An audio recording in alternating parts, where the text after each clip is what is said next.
Guys, gusto natin yung mga ganitong payong kasi meron siyang anti-loss na handle. Iikot yung kanyang hawakan tapos pwede lang natin siyang isabit. Kaya lang, nalalakihan ka ba rito? Meron ng bago na mas maliit doon. Ito yun. Ito yun.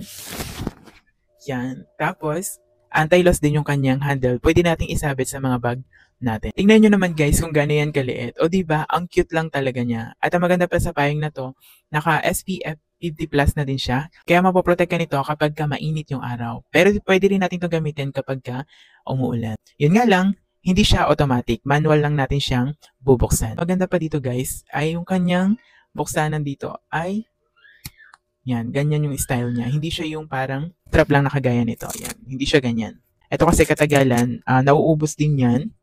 So, hindi na natin siya maisasara. Iniipit na lang natin siya doon, no. Ito guys, Mimi, ay ganito yung kanyang style, ano, kaya pang matagalan siyang magagamit. So, ayan siya guys, manual lang talaga siya. Natin siya guys, 6 na ribs, pero ito, 2 yung kanyang ribs dito. Guys, sisinan din natin kung gaano kakapal yung tayo lang ginamit sa kanya. So, meron akong flashlight dito. Bubuksan natin. Ping! O, diba?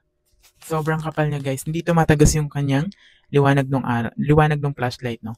Ayan. So, mapoprotect talaga tayo nito sa sun radiation, no? Pwede siya pang daily use natin, lalo na kung nagko-commute. Hindi malaking payong yung dala mo. So, pwede mo siyang isabit sa bag and then pwede lang din siya isuksok sa bag natin kasi maliit lang na space yung magagamit ng payong na ito. So, ito siya guys. So, tingnan nyo. Pwede lang natin din siyang isabit sa mga mini sling bag natin. Hindi masisira yung strap ng ating bag kasi maliit lang siya at lightweight lang. Siyempre guys, mini umbrella lang siya. So, pang solo lang siya, hindi siya pang dalawahan. No? So guys, perfect tong umbrella na to sa mga mag-isa lang at sa mga gustong mag-isa lang. So if you need one, check out ka na rin ng sayo.